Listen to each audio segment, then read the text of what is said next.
Apesar do grande número de humanistas que havia na Itália no início do século XV, ocorria nessa época coisas realmente estranhas. Entre Nápoles e Milão, bem mais estranhas do que acontece hoje em dia. Pelo menos era o que pensavam os cronistas e então que, malgrado a argúcia e muito saber, arregalavam os olhos de espanto e confessavam com a maior franqueza como era apanágio de sua profissão não saber explicar tão extraordinários eventos. Numa cidade do litoral, não muito grande, mas exaltada pelas suas glórias e famosa pelas muitas obras de arte e várias ciência, fora edificada uma bela igreja sobre o lugar de um antigo templo dedicado a Netuno. Há muito soterrado, depois de concluída, passou a ser visitada por gente vinda de todas as partes e era causa de muita admiração e júbilo, salvo para os invejosos habitantes de uma cidade vizinha. Ora, aconteceu que, pouco depois da consagração da bela igreja pelo bispo, desencadeou-se sobre a cidade uma violenta tempestade que, durante 4 dias e 4 noites, varreu toda a costa com uma força inaudita. Vários barcos de pescadores foram a pique, com homens e ratos, um grande galeão carregado de mantimentos afundou à vista da costa e da torre da recém-construída igreja a pesada cruz dourada foi arrancada pelas rajadas de vento. Na queda furou o telhado da igreja e ficou suspensa, mutilada e retorcida no travejamento interno da nave. Alguns acharam que o seu formato atual era semelhante a um tridente e concluíram daí que se tratava de um ato de vingança do ofendido deus do mar, sobre cujo templo a nova igreja fora edificada. Outros esforçavam-se por demonstrar o infundado dessas conjecturas. Perdiam-se em explicações e não tardou que a cidade inteira se dividisse em veementes debates a controvérsias. O grande historiador Marcos de Celestrio apresentou na Câmara dos Edis uma douta dissertação sobre a vida e a história dos deuses marítimos, um imponente trabalho repleto de citações e referências às obras quer dos antigos cronistas, quer dos modernos teólogos, e que concluía com a afirmação peremptória de que os deuses do mar, tão venerados e temidos pelos crentes da antiguidade, tinham sido todos exterminados, ou talvez alguns deles lograssem evadir-se para outros oceanos desertos e ignorados, para além dos continentes conhecidos.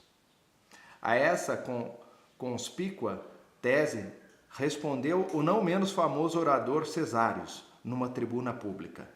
Embora reconhecesse a sabedoria e os méritos do historiador celestriano, defendia ele com idêntica convicção a tese oposta, e para muitos sumamente provável, da contínua existência dessas divindades. Corroborava suas palavras com a citação copiosa de crônicas e relatos dos navegadores de épocas mais recentes, onde eram narrados muitos casos de encontros entre homens e seres dos mares pagãos.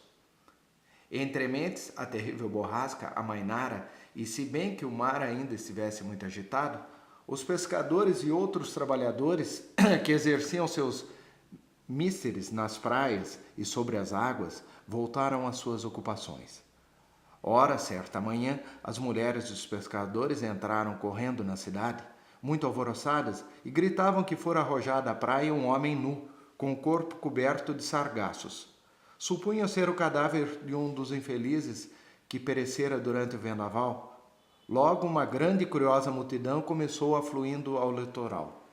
Levavam redes, varas e cordas, e não faltaram os que sugeriam explicações lendárias quando se aproximaram do corpo, que balançava suavemente, coberto de algas e sargaços, ao sabor da ressaca. As mulheres carpiam, rezavam, as crianças olhavam apavoradas para o corpo de uma brancura quase translúcida, de que se via ora o peito, ora uma das mãos, no vai e vem contínuo das ondas. Por causa do solo movediço e dos muitos baixios que afloravam na baixa mar, achou-se aconselhável recolher o cadáver com uma rede de arrastão, jogada de 3 lanchas. Homens experientes nas tábulas da pesca encarregaram-se da tarefa e conseguiram pescar o corpo. Mas logo se ouviu um grito aterrado da multidão.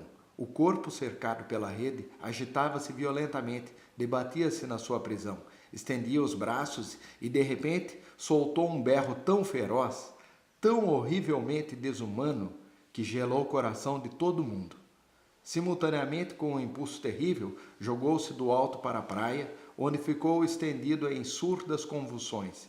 E os que estavam mais próximos dele puderam então ver que, em vez de pernas, o prisioneiro tinha uma longa e escamosa cauda. O monstro! Um tritão! Um monstro marinho! Gritavam todos em uníssono, e não poucos fugiram. As mulheres benziam-se e escondiam os filhos sob os xales. Os pescadores nas lanchas, porém, apesar de amedrontados, mantiveram-se firmes e continuaram puxando o prisioneiro para a terra. Desvencilharam-no, então, da rede e amarraram-no com sólidas cordas. Depois jogaram-no sobre uma carroça de 2 rodas e conduziram-no para a cidade. No meio a gritaria e tumulto do povo, entre mentes, a notícia já se espalhara em todas as ruas, levada adiante pelos primeiros fugitivos da praia. E uma grossa multidão começou afluindo imediatamente à praça do mercado, para onde se dirigia a carroça. Matem! O esquartejem! Era repetido por centenas de vozes, mas ninguém se atrevia a chegar muito perto do prisioneiro, estreitamente vigiado pelos que o haviam trazido na carroça. Além das grandes figuras da cidade que compareceram à praça, estava o governador e o prefeito. Houve deliberações acaloradas. O historiador Seléstrio e o tribuno Cesários foram os primeiros a cercarem-se do moço para o observarem detalhadamente. Apesar de suas opiniões divergirem em outras ocasiões, agora os dois estavam de acordo em que era preciso conservar o tritão com vida. E, contra a vontade do povo, conseguiram convencer as autoridades e as pessoas importantes da terra a permitirem que, amarrado como estava, o prisioneiro fosse jogado na cisterna do mercado, onde poderia sobreviver. A cisterna foi isolada por sentinelas e o povo circulava, excitado, na esperança de poder ver mesmo de longe o estranho monstro. Nesse ínterim, o Conselho da Edilidade, com a ajuda da sábia opinião de Seléstrio e Cesários, reuniu-se em plenário para estudar as medidas que deveriam ser futuramente adotadas. Os 2 eruditos foram autorizados a examinar com cautela o tritão e receberam a incumbência de falar com ele, se fosse totalmente possível. O historiador e o tribuno dirigiram-se então à cisterna, onde as sentinelas continuavam impedindo a aproximação dos curiosos mais afoitos. O tritão encontrava-se deitado no fundo da cisterna de pedra e só depois de várias horas conseguiram atraí-lo à superfície, com peixes e pedaços de pão. Quando emergiu, os 2 sábios logo notaram que o tritão conseguira livrar-se da rede e das cordas. Seléstrio e Cesários fizeram ao mesmo tempo o sinal da cruz, de que o monstro riu. Depois dirigiram-lhe a palavra, ora em italiano, ora em latim, mas ele nada entendia, apesar de, aparentemente, escutar os 2 homens com a maior atenção, e tanto por gestos como por sons incompreensíveis de um estranho e bárbaro idioma, tentar dizer alguma coisa. Nova assembleia foi convocada na Câmara, mas nada resultou de concreto. Cesários manifestou uma convicção de que tinha de haver algum idioma em que seria possível comunicar-se com o tritão. Vivia há tempos na cidade um marinheiro do sul que trabalhava para um armador de navios mercantes. O homem falava correntemente o idioma dos sarracenos e foi convidado a entrevistar-se com um monstro na cisterna, mas tão pouco ele se fez entender. Achou possível, todavia, que o prisioneiro falasse grego. Embora o marinheiro não falasse esse idioma, já o ouvira muitas vezes em suas viagens pelo Mediterrâneo e achava os seus sons semelhantes aos que o tritão emitia. Era preciso encontrar então alguém que falasse grego. Porém, não se achava ninguém na cidade que o soubesse, pois o conhecimento desse idioma é muito pouco divulgado. Seléstrio, entretanto, sabia que o físico Charclus, que morava na cidade vizinha, possuía livros gregos e se gabava de seus estudos de medicina grega. Ora, ninguém tinha vontade de conceder à odiada cidade vizinha o triunfo de mandar chamar Charclos para solucionar o mistério do Tritão. Houve nova assembleia dos edis e, após vivo debate, foi decidido, já ao cair da noite, chamar-se o médico em segredo. Cesários foi incumbido dessa missão, embora a contragosto. Na madrugada seguinte, dirigiu-se a cavalo à não muito distante cidade vizinha e procurou Charclos.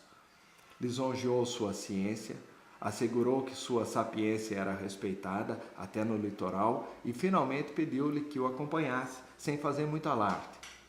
O físico respondeu que nenhum interesse tinha em prestar serviço à terra inimiga da sua, mas por amor à ciência e mediante uma boa recompensa acompanharia Cesários.